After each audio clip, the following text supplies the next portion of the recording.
Hey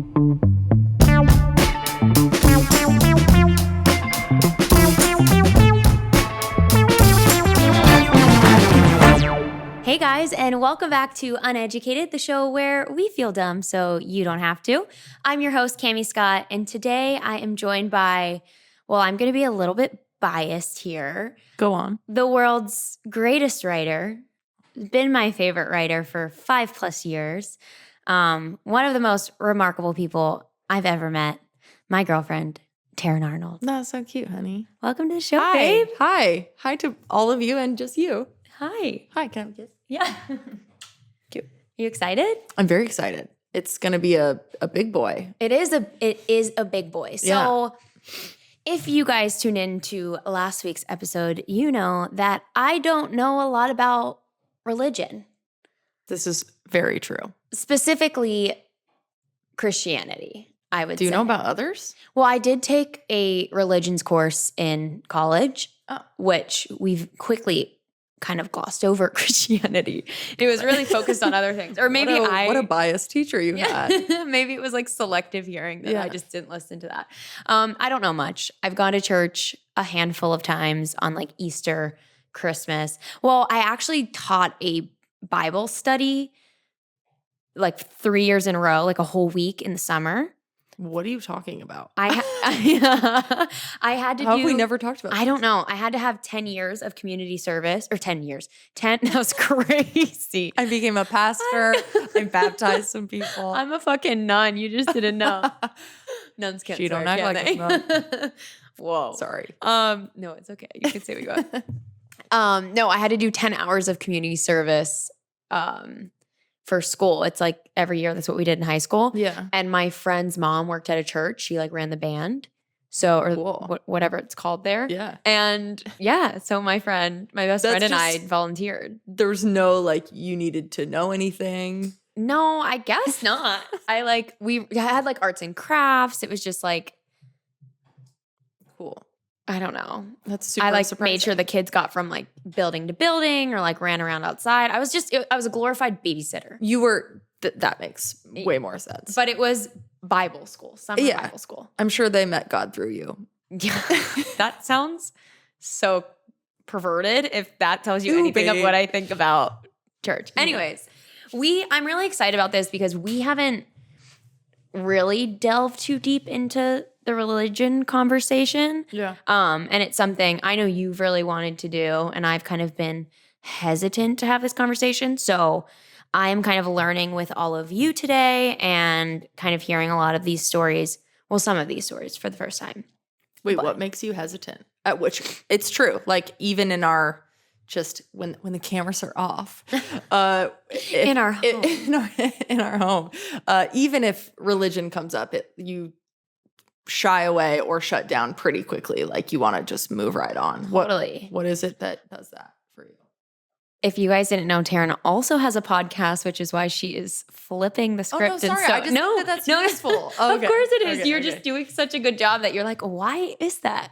I'm not really sure. I think I've always kind of had a sour taste about organized religion. I'm really interested in religion. I really despised organized religion. I think my dad always disliked organized religion, and you're a little daddy's girl. Yeah, I'm a daddy's girl, so I kind of like followed in his footsteps. My mom's not super religious. She's more spiritual. I get DMs from people, hundreds of people probably every day, who have had a hard time because of the church or their family and disowning them. Like I've just really had only the negative experience, even to like my mom wouldn't let us find our Easter basket until we went to church. Like it was never a good experience for me. It was never like an enlightening or like it was fun thing. Yeah, it's like for you, it's either been a chore or a thing that people are coming to you with bad experiences where they're like, help me because of church, basically. Exactly. Got it. I'm sorry. I'm having such a hard time that we're like, I'm trying to speak in a microphone and not fully like leaning towards you. And normally when we talk, I'm like, hey, babe. I'll put my hand on you. Thank you. Okay. We got to do it. Before we jump into the education, it's time to get a little uneducated.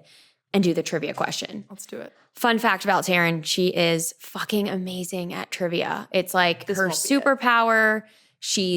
It's unreal. We watch The Wall together and I like make my bets because that would clearly be my job in it. And she answers the trivia and it could be a question she has no idea what it is and she somehow figures it out. I was just nodding my head just like along to you talking. I didn't mean it. You're like, I felt my head nodding and I was like, am I nodding? she's like, yes. Yes. Yes, I am. Yes, I am. No, All right. it's not with things that I should know. And this game is called Things You Should Know. Oh, yeah. We are getting our trivia question today from a game that Taryn has. If y'all want to check it out, I should have known that is what it's called. Yeah. A trivia game about things you ought to know. She's going to be biased and pick some sort of math situation in which it's all going to go downhill.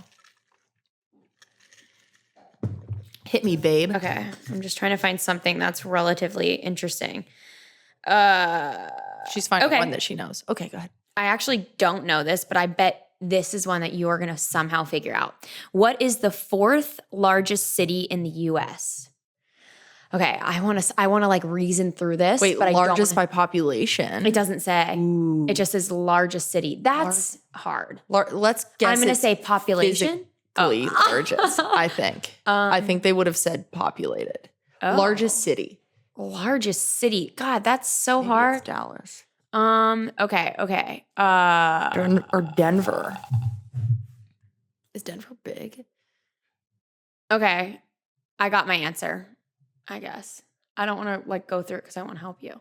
Well, do you have just one city? Or are you going to be like, it's either blank No, or blank? I'm picking one. I do this right. Do you listen to the show? Okay. Okay. Sure. You ready? Okay. I'm going to go with Los Angeles, actually, That was my because second it's your second choice. It's really spread out. It's really large. Like New York is massive, but it's a small little like island. It's not that big. San Francisco's minuscule, but yeah, LA. She little but proud. Yeah. I'm going to go with Dallas. Okay. Dun, dun, dun. I'm so nervous. Houston. Okay, well, we're in the You don't get the brownie points for being in the same state. we're in the vicinity. It's all I want to say. I actually don't even know how close they are. Yeah, see, you don't even know. All that trivia stuff she said is bullshit. Oh, no, you did great. I saw your gears turning. Wait, did it say by population, by the way? Was there didn't any say. clarification on the back? Well, it's definitely not population. Houston? yeah. I think it's All the people of I think you were Houston. very smart going for somewhere in Texas. Yeah. Everything's bigger in Texas. That's so true. It's so beautiful. I just made it up. yeah. Okay, let's get into Baby, that was funny. Thank you. I love when you think I'm funny. That was super funny. Okay, let's get into coming out as a Christian woman. Christian. That's gonna be Christian gay. Whoa. Christian gay. Christian Grey. That's the guy from 500 Days of, or 500 whatever. 50 Shades of Grey. Is his name Christian Grey? Anyway. The let's do least it. gay thing you've ever said. Yeah, sorry. Okay, so I know, but obviously the listeners don't know, you have like an interesting path of getting into religion. Your parents aren't really religious. Mhm. You kind of took this upon yourself. So can you just give us a brief overview of how you found Jesus? You can't laugh when you say it because people I'm sorry, I'm not. people believe this. Of course. I just, the way I said it was silly. I know. Yeah. I just like, we're goofy together. You're right. I get I you. don't mean to offend I'm anybody. checking you because I think there's people listening to this going out of their way are probably either in that still or in Totally. the situation that I'm in. Wow, school me. So I'm going to school you. I mean, I'm uneducated. That's the whole point. I am I got willingly telling you all. Yeah, don't worry. All right. So when did you get into religion, babe? Yeah. So my parents were like Christmaka people. That's the best that I would say it. Like we did Hanukkah, we did all the Jewish holidays and then the Christian ones, but we never really went to church. We just celebrated them at home. And then for the Jewish stuff, like we would go to temple for different things. I went to a Jewish preschool because my mom's Jewish, my dad's like Christian. And probably similar to your parents, where it's like, you know, you just grow up and that's your, Socially religious. yeah. Yes. It's like being a fan of the sports team that like the city of you're the from. city you're from. It's just like you're born into it, you do it. It's just habits, rituals. Yeah. So their whole goal was to never push anything on us. They were like, hey, we do these things because they're community within our family. They're like fun excuses to give their kids gifts. Like they're just very giving people. They want to get us all together. So it was never a religious thing. I don't even think we talked about God probably my whole life until Miss Christian USA pops up. And when I was talking about yourself? I am. Oh, okay. When I was in high school, one of my best friends, this is always the way that it starts, but one of my best friends went to a summer camp.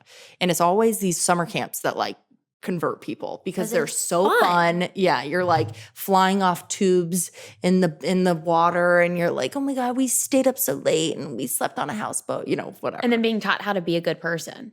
Yeah, but that's not yes, that comes after you kind of like drink the Kool-Aid, which is not bad. Kool-Aid is good. That sounds pretty culty, babe. But it's also true. Like we're all drinking the Kool-Aid to a degree. Yes. It's like you fall in love with like all the things around it, which this isn't everyone's story. This is just mine. My best friend, that's what happened to him. And he started hanging out almost exclusively with all these church people. And I was like, what the fuck? Oh, so Can I cuss? Yeah. Okay. I was like, what the fuck is happening? So I started being like, well, what is he doing? Like, what did he learn that like changed his life and is so amazing? And so then I asked my mom to drive me to a Bible store to buy me a Bible. And I remember how confused she was. Like, it's not really what your teen is like asking. It's like, take me to get a Bible, Mom, especially when you've never taught them to be like any sort of religious. So buy a Bible, and then I buy like this Bible study book, and I would wake up before school and read it every day for like an hour. I would sit at my desk in my bedroom, and I would go through like basically like intro to Christianity and try to learn everything I could.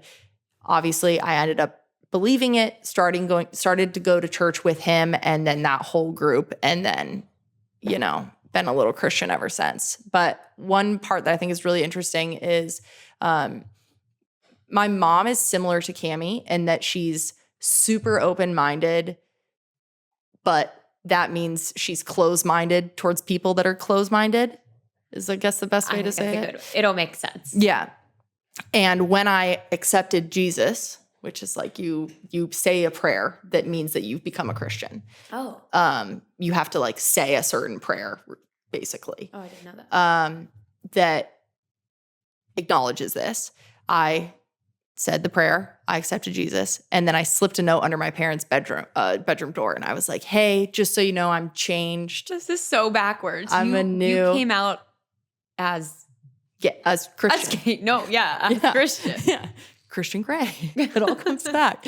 But yeah, so I put a little note under the door and I was like, hey, I'm Christian now. Like, I hope you guys still love me. Like, I hope that I can lead you to God, like all this stuff. And then my parents came in and were like, oh, we love you. Like super supportive. But then my mom was like, and I remember this so clearly. She was like, no matter what, you cannot be judgmental about other people, especially gay people. Like, don't. That is not okay with me. And I was like, okay. In my head being like, fuck gay people because they're bad. Like, really? When she said that, you were like, but I am against that because that's a sin. Well, yeah. I mean, it's like the eternal struggle where you're like, I know it's not actually bad, but the Bible says it's bad. Mm-hmm. So I think it's bad now. Yeah. And you have to like believe that it is, even if you don't believe that it is. So anyway, I became super Christian after that. And you're going to say then I became super gay. Led like youth groups for 5-6 years, like was like the MC at my college youth group with like hundreds of people. I would share my testimony, which is like your come to Jesus story. Mm-hmm. At like conferences of like thousands of Christians and stuff because whatever. It was cool that like I came to it just by Googling it and finding it myself. And you weren't born into it. Like you made the decision for yourself. That's so interesting that you just chose that. I feel like most people I know, they're born into a family that follows one type of religion and that's just how it is. It was so backwards that you're like coming out to your parents as Christian. Your mom's telling you, I still love you. Just don't judge people, especially gay people. Do you think she just like had a hunch that you were gay and didn't want this to cause you more confusion? I don't think so. I think it was my mom's like deep-seated closed-mindedness about people that are closed-minded, specifically Christians. Like I think my mom's really similar to you in that it's like there's something about organized Christian religion that really irks people from the outside. Yeah. And I think she used whatever she could find off the tip of her tongue to be like, just don't do these things that they're known for, which was at the time like gay was the big thing that was like Christians hate gay people, you know?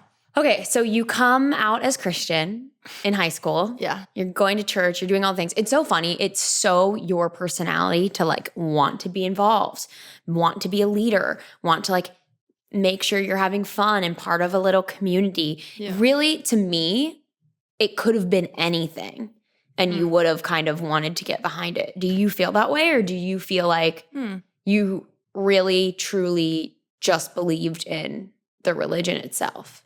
Like what part of it was a social aspect and what part of it was what Christianity stands for? Yeah, so I think the social aspect is massive. I'm like a pack person. I like love having my little group. And then it's obviously fun when it's a bigger group that still feels little. So I think that really resonated with me. But I'm also super introspective. I love like thinking about how I feel. I don't know how else to say that. But yeah, like I just like, I'm a huge journaler. I'm like, I like to think about things that, I don't know, like traits and personality things and things about like virtues. And I know it sounds, I'm sounding so like, No. like I'm so, whoa, I'm amazing. And I just mean that that's the kind of stuff I like where. You like to think about what you think about. Yeah. I just think it's interesting. And I think something about Christianity lended itself to me in a way that was like, okay, you think about what happens in life and how there's like a bigger thing going on and how you affect what's going on. So I think that is probably just religion in general and not Christianity.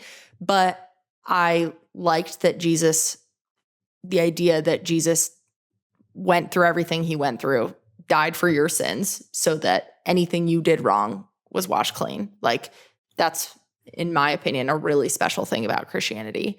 And then also I love like fate and how life is built around certain things and you never know, but they all connect, whatever. So I think God had a really cool connection to that I didn't see in other religions. But to be fair, I really did not go like religion searching. I found one that I liked and went. You weren't like, let me go compare this to Totally every other religion out there and make sure it's the right one for me. You were like, yeah, I buy this. Let's go. Right. Yeah, which is fair enough. I think Yeah. it's more than some people even do when they pick a religion. And it's also like when you're young, it's like Buddhism feels like one that you come into later when you're like, I don't know. You know what I mean? It feels so big and meta, where like Christianity was like just there. You could read a book and it could be taught to like, it is taught to children from people like you, incredible people like you. So it just felt more accessible, I guess. And you love learning about things. Like you, so I'm not surprised that you sat at your little desk before school every day, like studying up. Like you love learning about something new and doing it on your own time. So like none of this surprises me about you at all. That's good, I guess. Yeah, it's good. I love that about you. Okay, so we got the Christianity side established. Yes. Let's establish some gay shit.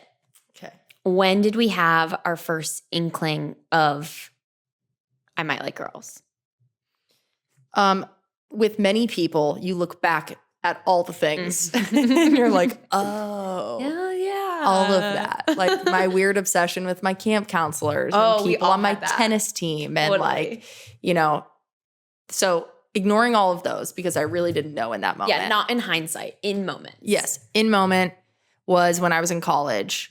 A girl that I lived with and was in CRU, CRU, which is Campus Crusade for Christ. CRU, shortened to Crusade. Or other way, yeah. But anyway, that was the Christian little group I was a part of. And I always feel weird talking about this because she's a real person. She's out there. She's out there. She's really cool. We're still friends. Hope you're listening. Yeah. Almost said her name. Yeah. I mean, I guess it's not private, but let's not. But we lived together. We were in crew together. We were like leaders in this Christian group together. And I was going through a really tough time with my anxiety, and I was like experiencing some depression for the first time. And she was so there for me and so caring in a way that like any boyfriend I had ever had wasn't that way. And obviously your relationship with your girlfriends is different than with guys and boyfriends and whatever. But there was just something more behind it. And I started, yeah, there was something that I just didn't know what it was, but I felt so attached to her and so like, I just wanted to know everything about her, and I wanted to be around her, and I wanted to like look at her. I wanted to I just felt different than any way that I had felt with any guy I've ever dated. Mm-hmm. And yeah, it was just hard to ignore, I guess. Yeah. And you were sexually attracted to her too. Yes. Which like can confirm. That is correct. Yeah. Which was that also an issue, just like wanting to be sexual with a person while you're really religious? Did you like vow to be celibate until you were married? I actually don't know if I made that decision. Did I? Or did you, like, I knew a lot of people growing up who were gay who used that guys as a reason to like not have sex with their boyfriends, to be like, purity ring. The guys I had dated or had serious like long relationships with were also Christian. And it would be like, if we got to a certain point, we would be like, whoa. Yeah. Oh heavens. Oh Lord. But yeah, and then it's like, you know, you push the boundaries a little bit, but like when you both feel like it's a thing that you don't want to cross, then you don't do it. But yeah, it was hard. I think it was the hardest part about it isn't like, oh, I want to be sexual with you, but I can't. It's like, I feel like I'm going to go to hell if I'm sexual with you. Like I feel dirty in a not good way. I feel like, you know, it makes you feel just like scum of the earth to even be having those thoughts. Yeah. And that's where it was just so agonizing, I think, for the both of us, because we both owned up to it and we're like, well, what do we do now? And how did that happen? Like, how did it go from you having these personal thoughts and fears and feelings to you guys finally spoke about it? Yeah. So we lived together. I shared a room with someone else at first, but then we switched rooms and I moved into the room with this girl. And at that point it became unavoidable to not talk about it. Yeah. Like it was like, okay, so something's going to happen. Let's talk about it. Did you know she was like, not did you know, like before you talked about it, did you feel she was also having these feelings? Yes. You could just tell there was like a mutual something. And I had known that she had had an experience in the past. Oh, yes. You knew she had. But she told me that in a way that was like, I need to tell you something. This is so bad, but I've come so far. This isn't a thing about me anymore. Oh, so she was in a way warning you. Why? Why do you think she told everyone this, or she felt you liking her and blamed herself? Like probably. I think she, you know, with any like sin, anything that is like clearly a sin, you want to get it out on the table with the people that you care about most and be like, hey, I've struggled with this. Just so you know, almost like it's kind of a warning, but it's also I'm showing you that that anyone can get over it kind of thing. It's like, oh, we can go through it together. It's almost like AA where it's like, oh, we're all here. Wow. Crazy. So I don't know her point of telling me. I think she was way more bought into staying away from us having any sort of sexual relationship than I was. Like I was down for it. But like, let's just try and see what happens. We might like instantly burn up next time we walk into church. But worth it. Would that be so bad? Oh. Spoiler, you didn't burn up. I did not burn up, not yet. Maybe he's still out for me. We'll find out. No, but I think like she was doing it in a way that was like, that's the old me. And I'm not And like, please don't tempt me, probably. Please don't too. tempt me. Yeah. Like if how you said with AA, like if she was an alcoholic and you were some party girl. And you were like living together, like drinking all the time.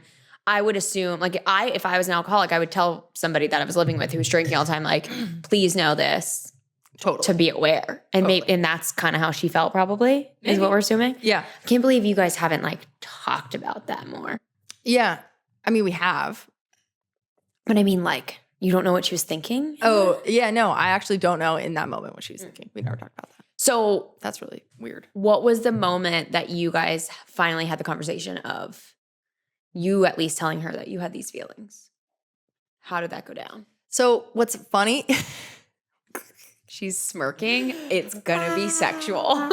I can't remember if we hooked up first before we talked about it. Probably. I can't remember. I think we did. I think it was like we talked about how our friendship was getting too dependent and like we're too close. Yeah, you're and like tiptoeing around it. Like we are so close. Yeah, like we need a little more space and we need more like, you know, we're just so close. Yeah. And then one night it went there and I remember for like the first hour, we were just like in our room and like teasing each other for like an hour. First hour? What? Well, yeah. Plug your ears, babe. No, but it was like, are we not? You know, just being like very coy about it. Mm-hmm. And then someone made a move. Someone? Tell us who, Taryn. You're leaving out so many details. I don't know. She kissed me first, but I don't know. Who knows what I was doing under the blankets? Wow. I actually don't remember. Knows? You know. Tell us what you know. All I'm saying is it started and then we had a few hours. I remember I wrote about this in my journal that I read earlier. To get into those. We had a few hours where we just like went for it. And it was so yes, it was like sexual and like so hot and all the things that I was like wanting, but it was more eye-opening than anything that I was like definitely gay and definitely gonna need to figure out what that meant in terms of like Christianity. Because the next morning I woke up, she was so mad, couldn't even look at me, couldn't talk to me, like so upset at herself. Heart sick. I feel like so sad for both of you. And then we spent the next few months like seeing people at our church trying to ask them if they would like counsel us out of it, and like seeing pastors and being like, hey, we did this thing. It wasn't like we're in love and we want to. It was we sinned. Yes. Help us pray the gay away. Yes. In every way. We're best friends. Like, what do we do now? And is that really what you wanted? Like in your heart of hearts in those moments where you like, this is wrong. This is a sin. I'm going to go to hell. I want this part of me gone. Or did you think in the back of your mind, you were like, I don't believe this, but I'm just going to go through the motions? I think I had like a pretty clear idea of what I thought my life would look like. I thought I would get married to a guy that looked like Paul Walker. Didn't we all? I know. Our sperm donor. And I know that like, I don't know, I grew up so boy crazy. I just had this like picture of my wedding and what it would all look like and our kids and just his job and my job and our vacations and whatever. And I think it was less about like, God doesn't want me to be gay and more about I don't want to be gay. And God agrees that it was like, okay, it's double whammy. Can't do this. So yeah, and then the more that we got, like the more often that her and I did that and like the more we started getting closer and actually sharing our feelings with each other, I was like way back and forth, pray the gay way, canoodle. Constant. Constant. Sweet way to put it, but like, yeah. Awful. Yeah. It was such a roller coaster. It was awful. But like great too, because great now. Yeah. So the worst like year of my life was when she wasn't ready to be with me and I was getting there and she felt like scum of the earth. I'm the worst sinner in the world. And I was like, but love, It's so good. How she could didn't you see it as deny? that. No, she was like, I see this as a bad thing that I'm getting sucked into. And a lot of Christians feel that that's the devil tricking you. And it's the opposite of God. Of course it's great. It's like eating dessert when you're on a diet. You're like, it's so bad. That's how they get you. It tastes so good, but it's so bad for you. That's like what she felt like this was. Yeah. Who are some of the people you went to get advice or share this with, and what did they say? Because I know, like, you already mentioned your family wasn't very religious. So how long did it take to tell them? Did you tell your Christian family first? Like, how was your coming out process? Because I think it's very different from mine. And I know a lot of other people a lot of people just say, I'm gay. And you were like, I did this thing, help me stop. Yeah. What was that like? Yeah. So I assume a lot of people that want to know what to do when they're gay and Christian, it's because they were raised Christian. That's like, I bet at least 60, 70% of if you. Not more. Yeah, if not more. Like, my story is so rare. My parents were totally cool. I told them right away, said, hey, I kissed a girl and I liked it. And the original, right? No, was the original. The song was about me. But I told them, and they were like, okay, like, we get you. We love you. That's cool. God, like, we want to meet her. Who is she? And that was cool. They wanted to make sure that I was okay and not being bullied and not being like in trouble because of the church. They knew that I think that was my mom's worst nightmare, is that like the people that I had trusted for so many years are now going to backstab me, which did happen, spoiler alert. But so my parents were fine. My brothers were fine. All my best friends were great, and then everyone in the church was awful, like truly awful. We went to the pastor of our church and basically were told, like, if you don't get this together, this is you choosing to run away from God, and that results in hell. You are sinning knowingly. So we got told, like, okay, we'll go to hell if we pursue this relationship. And he was like a cool pastor. That's what drives me crazy. He's like, even to this day, you look at him, you're like, that guy's so cool. Guy. Yeah, he was like a college football player, like just like a badass. Well, you'd think he was cool, but whatever. Anyway, he's a cool guy, and is actually a really nice guy. It's just, I remember being like, I can't, and his brother is gay or something. Oh. Someone in his close family was gay, and it still didn't hit home for him, which whatever. And then we went to like a mutual mentor at our church that pastor said, hey, you guys should talk to this lady. Mm-hmm. She was amazing. So kind. So like, we would ride our bikes from our house to this little coffee shop on Mill Street, if anyone is an Arizona State person, because there's a billion of us. So that has to connect with someone. We would ride our bikes and we would show up at this little coffee shop, and she'd be there every week. And we would be like, okay, here's what we did this week. Like, here's what we did. And Wait, here's— you would tell her? Yeah. She was so cool. And, oh my God. And I remember when it first had started, she told us, you guys can't be in the same room anymore. You've got to, if you really want to kick this, you can't tempt each other like that. Like, you have real sexual feelings towards each other. I love how this is your cool person that you're coming. Like, the pastor was this awful guy and told you no. She's also telling you no, but she is considered cool. Yeah, because she was like less mean about it.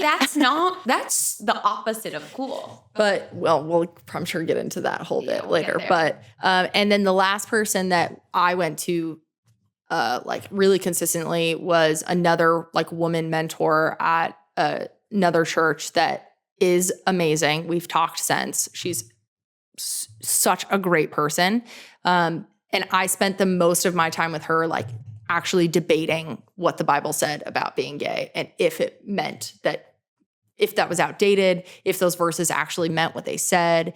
And she was really kind and friendly and like amazing to me on a personal level, but we spent most of the time just like talking about like theology. So that was less like heartbreaking, because it was just like about a subject that felt— yeah, you're just sharing your views on a subject. It was less personal. Yeah. So, and then there were other people like in Crew specifically that kicked us off leadership, wouldn't let us go on mission trips, which if you think about how insane that sounds, I'm going to say it again. They would not let us go on mission trips. Yeah, that's the whole point of mission trips. Well, I have my own thing with mission trips. Yeah. But the whole point is like you're going to do this good thing, and it should be like helping you get closer to God, if anything. Yeah, and we weren't allowed to go because we hadn't. You could say you had to do an application and to go on this mission trip, and it asked, "Oh, do you have same-sex feelings?" No. Oh my God, I can't even tell you the amount of questionnaire, times. and it's like, do you have are you on any medications we need to know about for your safety? Have you packed your socks and underwear? Do you have a masturbation problem? Do you? Yes. I'd be like, yes. Yes, and not a problem. Go. And yeah, it said something like, do you have same-sex feelings? Have you stopped? Or like, have you taken same-sex action? And then like, have you stopped? And I remember being like, we were like, do we lie? Because we both want to go on this trip. But also, we have not stopped. This is who I am. And we haven't stopped. We're trying really hard. It's like, you can't write like we're meeting with the pastor and the two people. Yeah, you're like, yes, I have these feelings. No, I haven't stopped, but I'm trying. Yeah, and so we got told we couldn't go, and we got let off leadership. And God, you guys got like, we got the boot. But it's crazy to me that you're trying not to. Yeah, fully trying not to, and you're still getting exiled. Yeah, it was awful. If anything, I would think that they would want you at every function, at every leadership. Well, I guess they're just afraid you're not really trying to kick it, and now you're gonna, I'm doing air quotes, poison other people with your probably homosexual agenda. And she did. And she, I'm just kidding. So if you didn't go on the mission trip, were you guys not just like alone at school together? No, like, didn't you just get more alone time? That's so funny. No, they were during summer, so I would go home. You guys spent all this time, Pray the Gay Way. I'm going to fast forward a little. I want to go back in a little bit, but she is engaged now. Yeah, to a woman. To a woman. Yeah. Which makes me so happy, like hearing these stories, and it's so sad for both of you. It would crush me if like she was still struggling with this. But does that like a little bit make you feel bummed in any way? Like, I know, putting it aside of like everything happens for a reason, like does that ever feel weird because she wouldn't allow herself to get there with you, or she just needed time? No. We dated for like 3 years after, and it was on and off probably for the first like year or two of like gay away, gay away, gay. Mm-hmm. And then we really tried it after we were both out of college for a while, and it was long distance, but it was still a great relationship. Like, she traveled with my family a lot. Like, we went on trips together. Like, I came back to Arizona. She came to California all the time. And I think it used to really bother me for sure that she went on and dated. I remember when she first dated this girl, I was so mad. I was like, what the hell? I put in all this work. And then you are finally able to like be free and gay and out with someone else. But I know how hard this whole bit was for her. Like, I saw it firsthand. And if anything, I'm just so happy. And we've had that conversation since then. I'm so happy for her. And she thanks me for like how, I guess, like gracious and like slow I was to help her realize that it's like okay. But I was just figuring it out too. It's not like brownie points for me. I think we really helped each other out. Mm-hmm. So, did you? I'm not mad. No. I'm not mad. I'm not mad. I'm flipping off the air. Did you accept that this is just who you are and you didn't want to pray it away anymore sooner than she did? Like, had you gotten there and then hoped that she would get there too? Way sooner. Like in college still? Yeah. Oh, okay. I think about in college, I was like, I can be gay and Christian. And were you still part of crew and everything at that point? Or had you separated yourself from kind of the religion you knew? You were still practicing personally. Yes. I had decided, okay, all the fanfare and the chutzpah around me of like the community and the things that I used to do 5 days a week with all these people. That's crazy. I've lost all that. But God is my thing. He's my little rock. Him and I are going to like keep pressing through. And for me, religion started with just me and God. And so it felt right that it came back to that, where it was like, okay, Yeah. it's just me and you in this book. And I'm going to figure it out from here.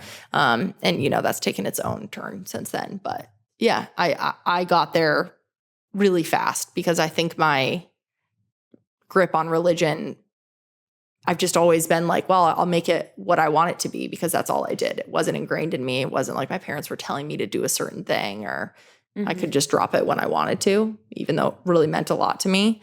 So yeah, but it's hard to lose the community aspect. That's like the worst part of all of it. Yeah. You're such a big community person. Like that's like, I know you said it just started with just you and God, but I feel like it started with you in a community and feeling like you found your place. Yeah. And I feel like not God was secondary to you drinking the Kool-Aid. But I think if the community wasn't there, I don't know if you would have gone down that path in that way. Yeah. It definitely wouldn't have been as easy. Yeah. Or as fun. Mm-hmm. Yeah. So you're in college, you're practicing on your own. Yes. Are you friends with anyone in the church still, or have like they just separated themselves from you? Most people have skirted Yeah. away. Or were under the impression that I knew that it was wrong and I wanted to be done with it. So I couldn't. Done with being gay. Yes. Oh, so it's like you were either lying and pretending you were over being gay. Yeah. Or people realized, no, she's chosen to be gay and we're going to back away. Basically. Yeah. That's so hard. It was awful. Yeah. And like, luckily you had your family who obviously are so freaking incredible and care so much about you. But that was like, I mean, you're living in Arizona. That is your family there. Totally. And now they're just kind of gone. Yeah. I think it's weird because there's the idea that like no sins are, or all sins are equal. So me smacking you across the face right now would be the same as me being gay. Kissing me. Kissing you. Yeah. Which. Interesting. Dope. All right. Just kidding. Anyway, so yeah, so they are the same. And what's not fun is people could like, lie and everyone's like, it's okay.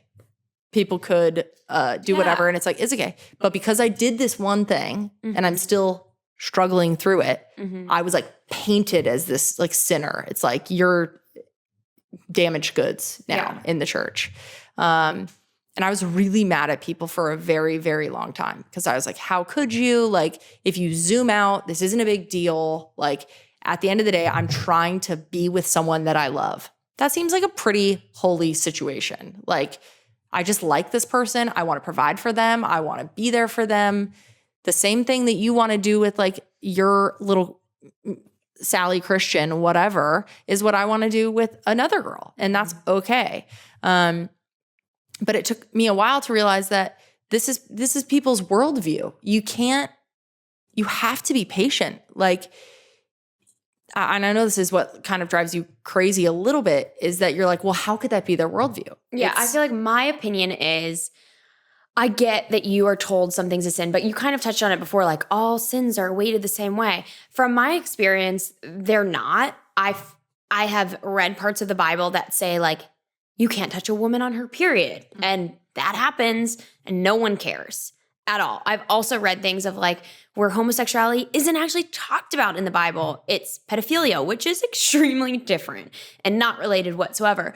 So I just get so confused why we put so much validity into the idea that homosexuality is a sin, but we like, and who is determining this? Why are some sins held up and some aren't? And why is like, not even if you agree with the Bible, the way we interpret it and pick and choose what's right and wrong, that's what just doesn't sit well with me. And also me being gay and loving someone, it's like, do no harm. I'm not harming anyone else. And I get that you could argue as somebody who is Christian, you're harming the other person that you're in the relationship with. But if we're both deciding to do this, like loving someone can never cause harm. Like, I just don't understand how that's a bad or negative thing. And then the idea that people are like disowning family members or friends or people in their community because they have this ability to love, that just does not sit well with me. And that's where I think how we were talking about the being so open-minded, you become closed-minded about people who are closed-minded. That's where that sits with me. I cannot get it. I don't understand. And I just think your perspective on it is really interesting because you are so open-minded, even after going through this and having people shun you and exile you out of their lives for, in my opinion, a ridiculous reason. You still get it. Like, you can totally understand where they're coming from. And I think that is an important thing and a helpful thing when people are coming out, if you can kind of see it from their point of view as well. Yeah. I mean, it's like your whole life, someone's like, the sky is blue, the sky's blue, the sky's blue, the sky's blue. The sky's supposed to be blue. It's always going to be blue. Never going to be a different color. Definitely not green. And then all of a sudden, it's like, well, I think the sky's green. And you're like, but it's not. All I know is that it's blue. So you feel so like territorial over your view of the sky because you're like, that is Bible to me. That is truth to me. It's one of the few things that I've been told is true in the world. And so I think that gets like distilled down, obviously, from top of religion, people being like, Jesus didn't exist, or like, how was the Virgin Mary had a baby? You know, whatever. All of those things, it distills down to like, okay, a man and a woman are supposed to be together. Their parts fit. Doesn't it just make sense? That's how babies are made. That's how more people are made. Like, yeah, but then I love to argue and be like, the world is overpopulated right now. So if you really think there's a higher power orchestrating this whole thing, why would he allow there to be an overpopulation? Why? So do you also think women who are unable to have children are sinning because that's unnatural and wrong? No. It's like that every side of it. I'm like, what? I get where you're coming from. And I get that it can be appalling and it can be anger inducing to imagine that people look at us and say, gross. Yeah. I mean, who would? Rude, honestly. I get very angry about it. Yeah. And it's funny. I don't know why I get so angry because I've never experienced it. I didn't have anyone who is extremely religious. I experienced it with one friend saying something and I didn't care. And she has since apologized. But I cannot let go of the amount of people I've had conversations with. And I'm just so angry for them. But it's like, you went through it and you're not angry. So it's like my anger is displaced in the wrong. I don't know. I'm pissed. I've been really angry. I've had years where I've been angry. I read my journals earlier and they're all very angry. Yeah, I want to read an excerpt of that. They're so awful. But it's okay to be angry. But at the same time, like, you have to step back and be like, oh, this is just what this person believes is true in the world. And they're scared to open Pandora's box. Like, it's a lot of fear for people where they go, well, if that's not true, then is God real? If that's not true, is da-da-da? Is it like you start to open it at all and it just unravels in front of you? But they've already been lenient about other things, like I mentioned, that are in the Bible that people just don't care about anymore. Why do they get to just not care about that and nothing unravels? But this one thing. It is bullshit. I'm not going to fight you on that. It is fully bullshit. And also, you have to understand that this is just what people believe about how the world started and where it should go. People relate it to bestiality fairly often. Yeah, which is like, what? So, but they'll say, what? God designed man and woman to be together. Well, no, we say two women can be together, two men can be together. Then they say, well, what are you going to say next? A man and a dog. But humans are the same. We are humans. But I don't think there's anything in the Bible that says interspeciality is not a thing. Well, then don't worry about it. It's not in your religion. Like, don't fight it with your religion. You can fight it because that's weird and you can't like consent to that properly and it's gross. Yeah. But like, you don't need to put your religion behind it then. You can put your opinions. Yeah. I don't know. I'm not fighting for Christians. No, I like that you share the for perspective. people that come out. I get DMs a lot about this as well. They come out or they're too scared to come out because they're scared of how their family's going to react. That's right and rightful and okay. And you should be scared. I hate to say it. It is so scary. It is so scary. And my advice would be assume that it's probably not going to go well because you are attacking something in their head. You are not actually doing this, but in their head, you are attacking something that they believe to be true about the world and your entire life. And their job as a parent and probably as a Christian is to guide you in the right way and to make sure that you are cared for and you get the life that you need and you're provided for, all these things. And for whatever reason, being gay is a massive threat to that. It's awful. I'm really sorry if it's not a good conversation. I would assume it's going to be bad. And also, please give grace. The same way that you want them to respond to you with like calm, okay, wow, I totally see where you're coming from. Like you have to give that back to them. You have to. It's only right. And it's not going to be easy, but it's right. That's why I think my friend Kate Austin was on the show a couple weeks ago.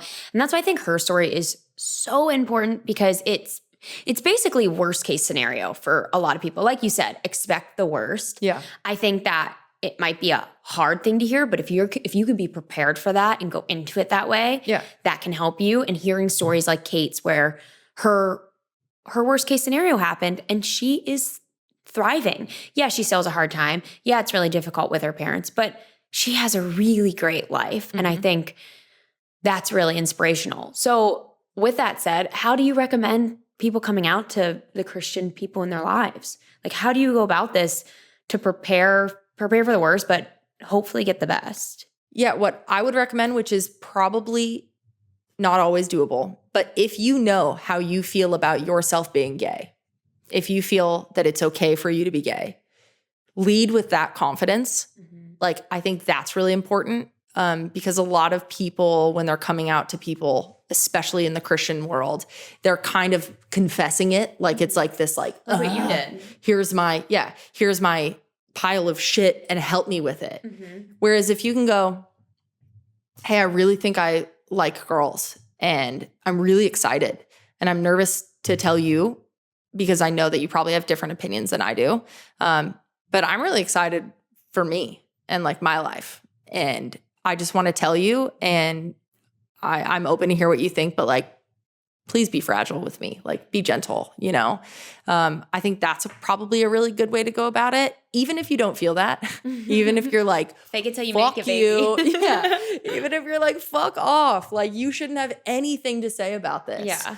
Like, people will mirror how you are presenting yourself. And so if you go into it vulnerable, like, more cases than not, I would assume people will be vulnerable back. Yeah. I think that's really great advice. I think that applies to coming out anytime. I always felt like the easiest times I had coming out were when I was really comfy with who I was and sure of myself. I was like, if you don't like me, that's okay because I like me. Yeah.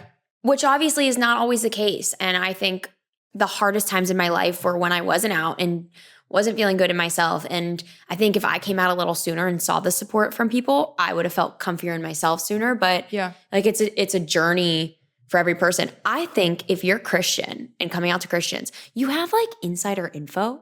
Like you're kind of come lucky. ready. Well, the best way to have an argument is to like have your rebuttals prepared. You know what they're gonna say. So by having this knowledge of understanding what the person has been educated on and what they've been fed their whole lives, you know the things that they've learned and that they probably believe. So that must be helpful. It's useful. There's only 6 verses in the Bible about homosexuality, even remotely about homosexuality. So if you can 6, and there are so many verses. But if you can do your research beforehand and come prepared, like with what you said, most of PowerPoint, baby. Yeah, most of those verses are about like pedophilia or like just translated weird, and there are probably some that are just straight up about homosexuality and whatever. But you can come prepared with that. The one extra piece of advice I would give is, it's a Christian's duty to tell you what they believe God wants you to know. Like, they feel that is their calling to like spread Jesus and Christianity around the world. So they're probably gonna say it. They're going to tell you hey, this is just so you know, I want to be clear about how I see what you're telling me. You can ask them not to do that. I have done that before. I have said, hey, here's my situation. Listen, you know that I too am a Christian, or I know all of this stuff. I know what you're going to say in regards to how you feel this is a sin. I don't really feel like I'm in a place to hear it. So that's a great idea. Please, if you can not tell me that and you want to tell me the other thoughts you have about it, I'd really love to hear that. But I'm already struggling enough, as you can imagine, with the fact that you think that this is a sin. And I would like to not talk about that if that's okay with you.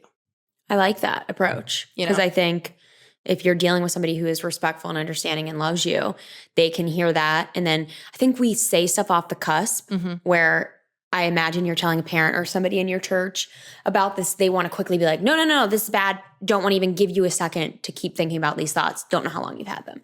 So if you're asking for that grace period of maybe we can talk about it later, this is just info I want to share with you. Yeah. And I hope you still love and respect me, but we're not going to talk about it and how you need to save me right now. I really like that. Yeah, it's nice. And like at the end of the day, people want other people to be happy, and like they want to protect people that they care about. And like I said, if you go into it with this mentality of like, this is a thing that I need help out of because I'm drowning, they're going to do what they think you want. And I'm going to help you. I'm going to help you out of this. But if you can go into it with like, I'm super excited. I feel like I feel like I know myself now, and a really special part of me that I could never connect the dots. Like it will prime a different response. Totally. Baby, that was great advice. I love that. Thanks, honey. That's really great. So with that all being said, where do you... Oh, I don't know. Did I say something? Yeah. That freaked me out. Anyways. I think you said with that being said, and I said yes. Oh, yeah. That is what you said. That really scared me. I'm so sorry. With that being said, where do you stand with your, like, what do you label yourself at? What do you label yourself as? What's wrong with us? We're losing all words. What do you label yourself as? Yeah. Do you practice religion? Like, where are you in your journey? Yeah. Cam and I were talking about this the other day when we were driving, and I was like, I didn't answer this question. I said, I'm actually not even going to talk about it until we record, because if you are a Christian or you have been a Christian, you can imagine the feeling in my chest right now when you get asked, like, are you still a Christian? Because denying Jesus, denying Christianity, I'm doing air quotes with my fingers, is the worst thing you can do. Literally the worst thing you can do.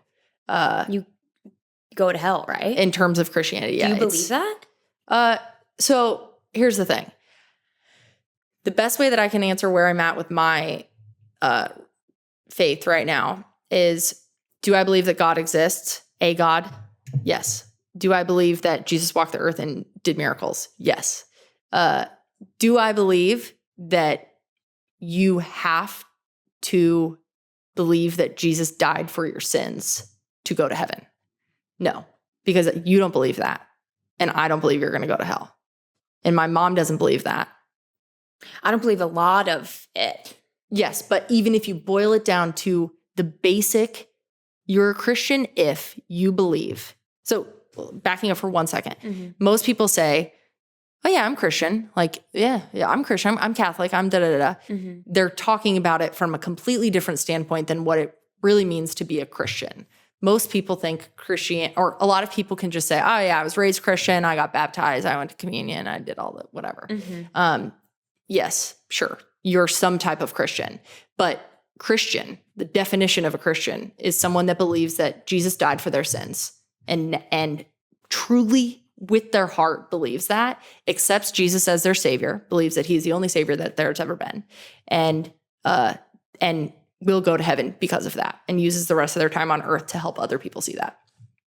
In that definition, I'm not a Christian, because I know you don't believe that Jesus died for your sins. I know you don't believe that. My mom. It's not that I don't believe, it's just that I don't know, and I don't, you know. So if you died right now in this like limbo of I don't know, you would go to hell because you had all of the choices all the time in your life. Everyone I've ever loved. So yeah. How's that hell? Yeah. You know, that's fun. That's a yacht, baby. I'm like, it's warm down here. Yeah. It's Tan City. Yacht, baby. Oh my God. But yeah, so it's like Wait, I'm sorry. I need to clarify something just because I'm extremely ignorant in religion, as I've mentioned. Do all Christians believe in hell? Why do I feel like traditional Christians, I think, like just your run-of-the-mill Christian, yes. Okay. I don't know why I thought like some Christians think like that's not a thing. I'm sure there's people that do. Okay, like I just wanted to that guy, that author that I love, I don't think that he believes in that. Rob Bell? Yeah. He doesn't believe in hell? No, he wrote a book about it. I love that guy. I know. I love it. But anyway, so that was like the turning point for me is I can't imagine my mom or my dad in hell. They're the best people that I know. By far, hands down. So if they wouldn't make the cut, who the fuck is, you're not going. Every pastor, you guys are losers. Like, not a chance. So that's what makes it really hard for me. And it's hard for me to look at people who believe that and think like, you know my heart. You don't believe that about me and you know it. And I don't know why you're holding on to this thing, you know? But I'm still religious in ways that I have time with myself every day. I pray fairly often. I don't really talk to you about that so much, but we pray sometimes together, which has been really fun. I do believe that there is something bigger happening and that things are orchestrated in some way. And there's, things about religion I think are really true and beautiful. But if I'm distilling it to the one thing that Christianity is, then I'm not that anymore. I don't believe that anymore. Mm-hmm. I think it's funny. We actually have a lot of the same beliefs when you really boil it down. And I think we'll have to have a part 2 of this episode eventually to really get into it and what I've never I have a little bit, but I haven't really gone into too much detail of what I really believe in. But when we talk about it, like, I really believe in manifestation. Prayers are that, like us sitting and praying and saying what we want and hope to happen or what we're thankful for is exactly what I do when I manifest every morning and night before I go to bed, where I play through what I'm grateful for and play through how I want life to be. Mm-hmm. It's the same thing. Like, I think I just go from a way broader view because I'm just like, I don't know if these characters existed. Like, what? How do we know? I'm like, it's like a movie to me. I'm like, and again, it's probably coming from massive ignorance, which is why I'd love to have a part 2 on this so you can kind of like teach me a little bit about religion because I don't know a lot about it. But what we're saying is you are not putting labels on it. She's not putting labels on it, no. You are religious. You don't say spiritual. You are religious. Spiritual just feels so like too vague. Yeah. Which is why I love it. I don't even know if it's religious. I believe in something and I don't know what that is. And that's okay with me. And I think that's great. I think at the core of it, I just can't imagine that this amazing God that crafted the world and everything in it and people and animals and Riggy and Frank and like that like had the precision to make these perfect little creatures. I don't think that he cares whether we say a certain prayer of 10 words. And if he does, what I don't get that. When you go to confession, they're like, say 3 Hail Marys. Is that right? Yeah, that's Catholic. Yeah, go ahead. And like 4 Our Fathers. Something like that. I don't know if any of this is right. Yeah. I've seen it in a movie or two. No, yeah. I just don't think that what? At How the end is of the that day, helping? he's like, he has such a big ego that he's like, say that I'm the only one and say that I'm X, Y, and Z. I bet he likes to look at your life zoomed out on like a little linear scale or like a word cloud situation and like, oh, this person's an awesome person. They've done so much more good than harm. They're lovely. Mm-hmm. They love their spouse. They take care of their children. Like, that's a good person. Have you seen the show The Good Place? Like, kind of. Well, I'm like, it's like a point system. Like, that kind of makes sense to me. Yeah. God, I want to get so much more detail about details of religion now. Like, I want to go off on a tangent, but I'm not going to do it right now. This is going to be a 4-hour podcast. I promise we can do a part 2.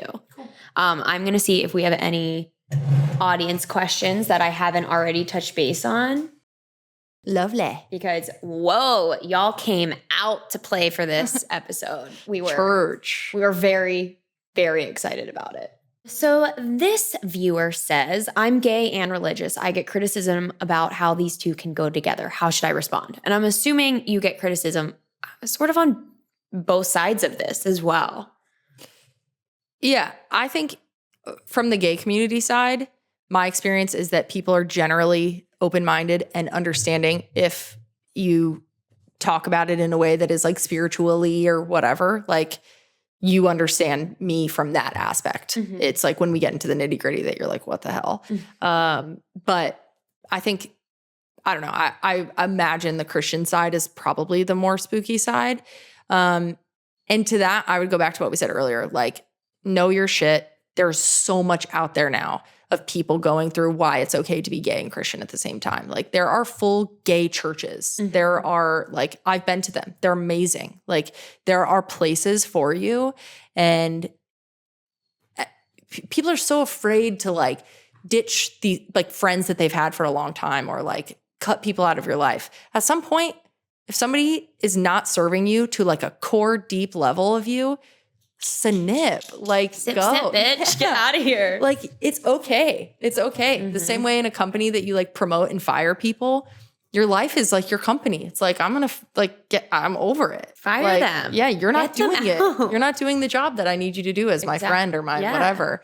So I think you could like obviously you don't need to get like crazy and start dumping everyone out of your life, but if it's not healthy, like if it's not healthy for you and like bringing you joy and feelings of security, then it's just, there's no reason. We have the metaphor of the trash truck pulling up right now to get the garbage. Dump them. That was beautiful. That was beautiful. Dump those people on out.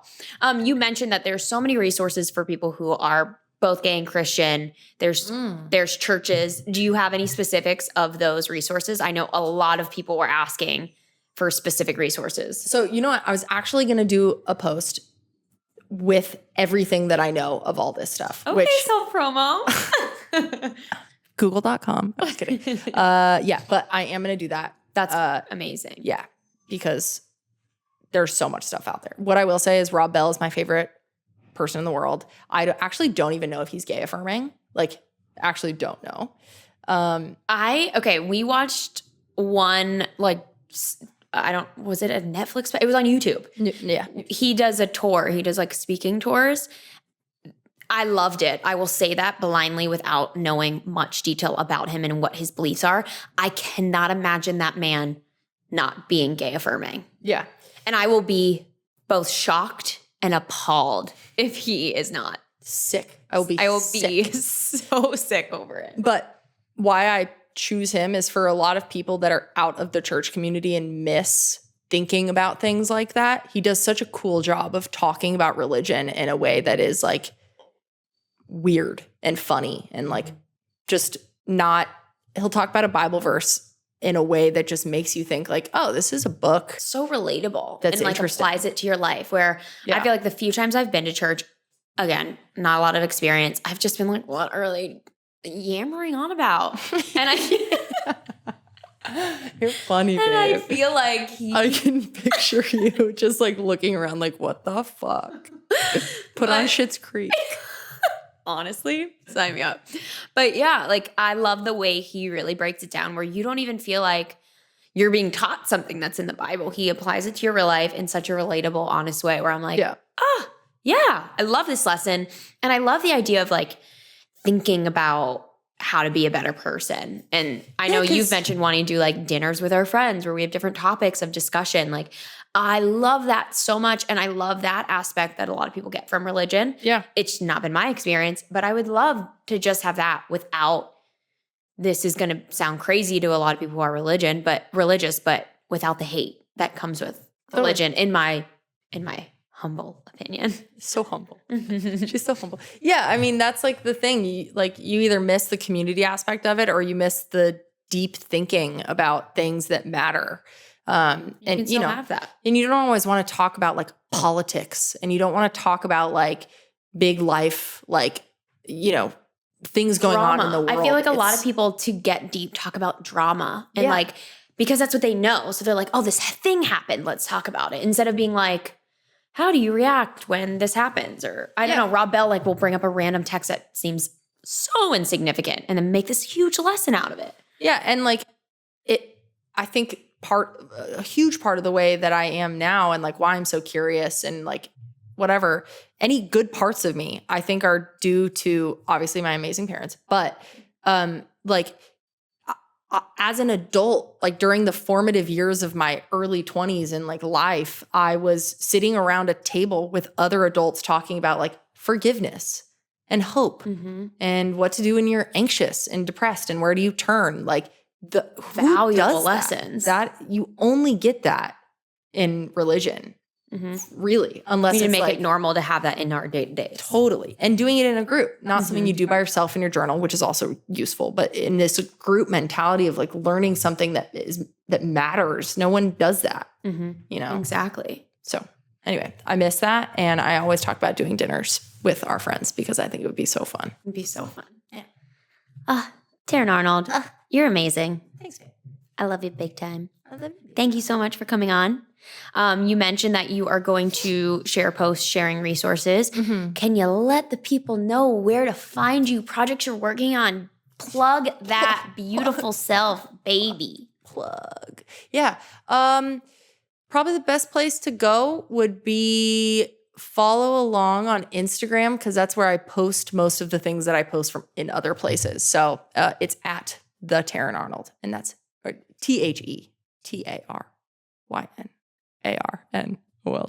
Arnold actually is how you say it. No, it's absolutely not. I used to hate my last name, so I told people it was Arnold.